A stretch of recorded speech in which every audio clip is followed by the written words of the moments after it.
Hi అండి అందరికీ. నేను మీ కుకింగ్ విత్ హిమ. ఈరోజు వీడియోలో వచ్చేసి మంచిగా గ్రేవీతో కూడిన పచ్చి రొయ్యల మసాలా కర్రీ చేస్తున్నానండి. చాలా టేస్టీగా వచ్చింది. నచ్చినట్లయితే ఒకసారి ట్రై చేయండి. ముందుగా పచ్చి రొయ్యలని తీసేసుకొని వాటిని కొంచెం సాల్ట్ వాటర్లో ఫ్రెష్గా వాష్ చేసేసి పెట్టేసుకోండి. వాటర్ లేకుండా తీసేసుకోండి. సాల్ట్ యాడ్ చేసి వాష్ చేయడం వల్ల దాంట్లో ఉన్న నీచు ఏదైనా స్మెల్ ఉన్నా కూడా టోటల్ పోతుందండి. సో నీట్గా వాష్ చేసేసి తీసేసుకోండి. హాఫ్ కేజీకి సరిపడా ఆయిల్ తీసేసుకుంటున్నాను. హాఫ్ కేజీకి సరిపడా ఆయిల్ తీసేసుకున్న తర్వాత అందులోనే బగారా లీఫ్, అలాగే ఇలాచీ, దాల్చిన చెక్క, లవంగాలు, మనం అవైలబుల్గా మసాలా దినుసులు ఏది అవైలబుల్గా ఉంటే అది యాడ్ చేసేసేయండి ఇందులో.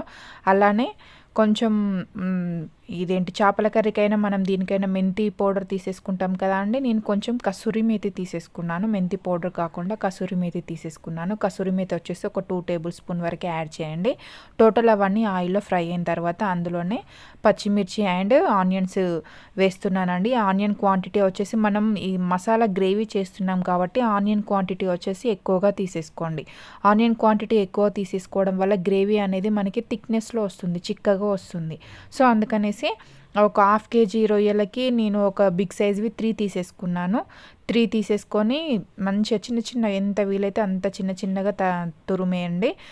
కట్ చేసిన తర్వాత ఇందులో యాడ్ చేసేసి పక్కకి రొయ్యల్ని చూపిస్తున్నాను చూడండి. రొయ్యల్లో కాస్త ఒక 2-3 టేబుల్ స్పూన్ వరకు ఆయిల్ వేసేసి గ్యాస్ని సిమ్లో ఉంచేసి ఈ పచ్చి రొయ్యల్లో ఉన్న వాటర్ మొత్తం ఇనికిపోయేదాకా, దగ్గర పడేదాకా ఫ్రై చేసేసుకోండి. ఇంకా వాటర్ ఉన్నాయి చూడండి, ఆ వాటర్ టోటల్ ఇనికిపోయేదాకా, దగ్గరగా పడేదాకా టోటల్ ఆయిల్ అనేది మనం వేసిన 3 టేబుల్ స్పూన్స్ ఆయిల్ అనేది పైకి తేలేంత వరకు ఫ్రై చేయండి అటు సైడు. సో ఇటు సైడ్ వచ్చేసి ఆనియన్స్ చూడండి. ఆనియన్స్ వచ్చేసి ఇంకాస్త వేగాలండి. అతిగా ఫ్రై చేయాల్సిన అవసరం లేదు. గోల్డెన్ మెరూన్ కలర్కి రావాల్సిన అవసరం కూడా ఏం లేదండి. ఆనియన్స్ క్వాంటిటీ ఎక్కువ తీసేసుకున్నాం కాబట్టి తొందరగా వేగనికి అందులో సాల్ట్ యాడ్ చేసేయండి. మనం రుచికి సరిపడా సాల్ట్ ఇందులో యాడ్ చేసినా పర్వాలేదు, కొంచెం సాల్ట్ యాడ్ చేసినా పర్వాలేదండి. నేను టేస్టీకి సరిపడా సాల్ట్ ఇందులోనే యాడ్ చేశాను. యాడ్ చేసిన తర్వాత ఒకసారి కలిపేసేయండి. టోటల్ ఇలా సాల్ట్ యాడ్ చేయడం వల్ల తొందరగా ఫ్రై అయిపోతాయి.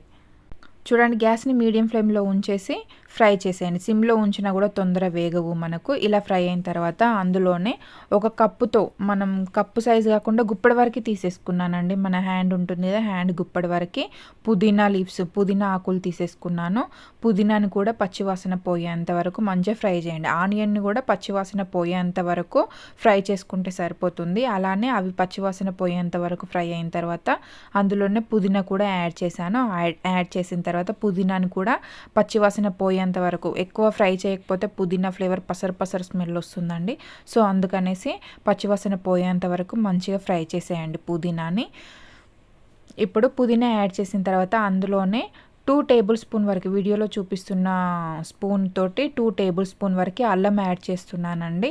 వీడియోలో చూపిస్తున్న స్పూన్తో తీసేసుకున్నాను. అల్లం యాడ్ చేసిన తర్వాత అల్లం యాడ్ చేసిన తర్వాత ఒకసారి సిమ్లో పెట్టేసాను. సిమ్లో పెట్టేసి అల్లం టోటల్ కలిసేలాగా కలిపేసిన తర్వాత గ్యాస్ని మీడియం ఫ్లేమ్లో ఉంచేసాను. ఎందుకంటే చిన్న చిన్నగా ఇట్లా చిటపట్లాడుతూ పైన చిల్లుతూ ఉంటుంది అల్లం. సో అందుకనేసి సిమ్లో ఉంచేసి అల్లం యాడ్ చేసిన తర్వాత మీడియం సైజులో మళ్ళీ మీడియంలో గ్యాస్ని ఉంచేసి ఒకసారి అల్లంని కూడా పచ్చివాసన పోయేంత వరకు అల్లంని కూడా మంచిగా ఫ్రై చేసేసేయండి. వీడియోస్ చూస్తున్నారు కానీ సబ్స్క్రైబ్ చేసుకోవట్లేదండి. వీడియోస్ కనుక నచ్చినట్టయితే ప్లీజ్ సబ్స్క్రైబ్ చేసుకోండి, సపోర్ట్ చేయండి. మీరు సపోర్ట్ చేస్తే ఇంకా కొన్ని వీడియోస్ చేయడానికి నాకు కూడా కొంచెం సపోర్టింగ్గా ఉంటుంది.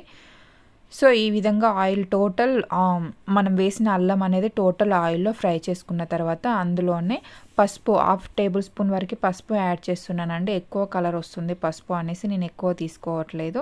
1/2 టేబుల్ స్పూన్ వరకు తీసేసుకున్నాను. ఇప్పుడు గ్యాస్ని సిమ్లో ఉంచేసేయండి. అడుగు మాడిపోకుండా చూసుకోండి, ఎందుకంటే అల్లం యాడ్ చేసాం కదా అండి. అల్లం యాడ్ చేసిన తర్వాత ఆటోమేటిక్గా అడుగు అనేది మాడిపోతూ ఉంటుంది. సో అందుకనేసి గ్యాస్ని సిమ్లో ఉంచేసి పసుపుని కూడా పచ్చివాసన పోయేంత వరకు ఫ్రై చేసుకున్న తర్వాత ఒక 1 మినిట్ ఫ్రై చేయండి. 1 మినిట్ ఆఫ్టర్ కారం యాడ్ చేస్తున్నాను. కారం వచ్చేసి ఒక టేబుల్ స్పూన్ వరకు తీసేసుకున్నాను. వేసేసుకున్నాను నేను.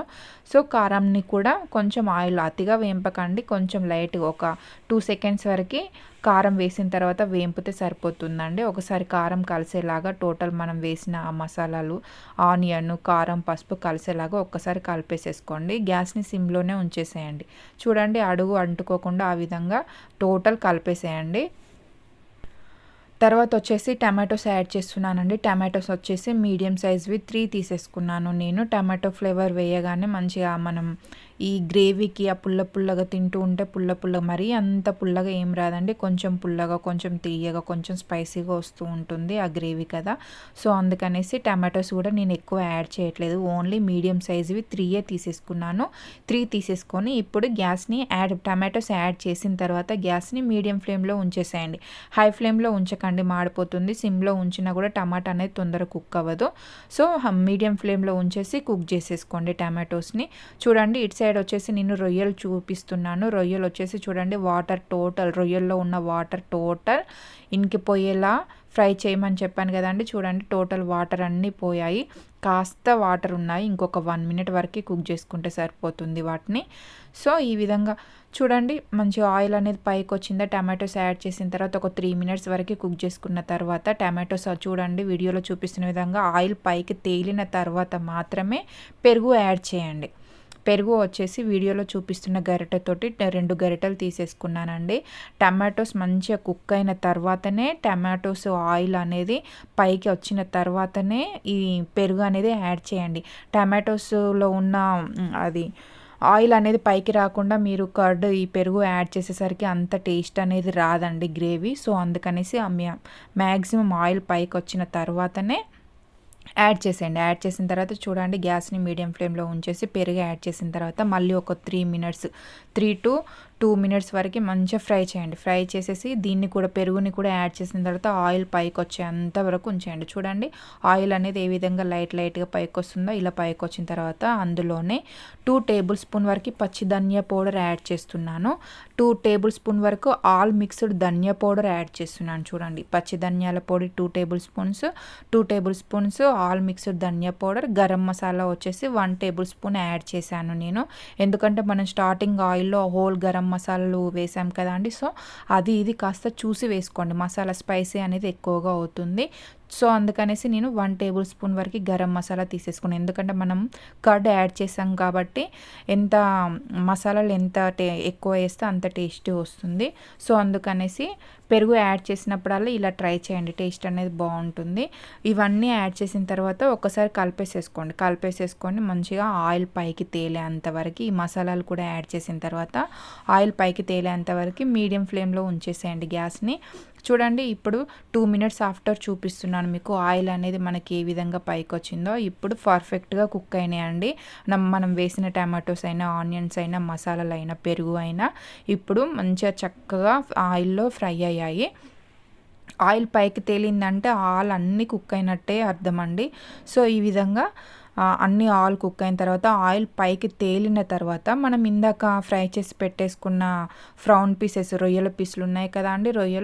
మంచిగా రొయ్యల్ని కూడా స్మెల్ లేకుండా మంచిగా నీట్గా వాష్ చేసేసి పెట్టేసి కొంచెం ఆయిల్ తీసేసుకున్నాను. ఒక 3 టేబుల్ స్పూన్ వరకు ఆయిల్ తీసేసుకొని మంచిగా దాంట్లో ఉన్న రొయ్యల్లో ఉన్న వాటర్ టోటల్ పోయేదాకా వేంపేసేయండి.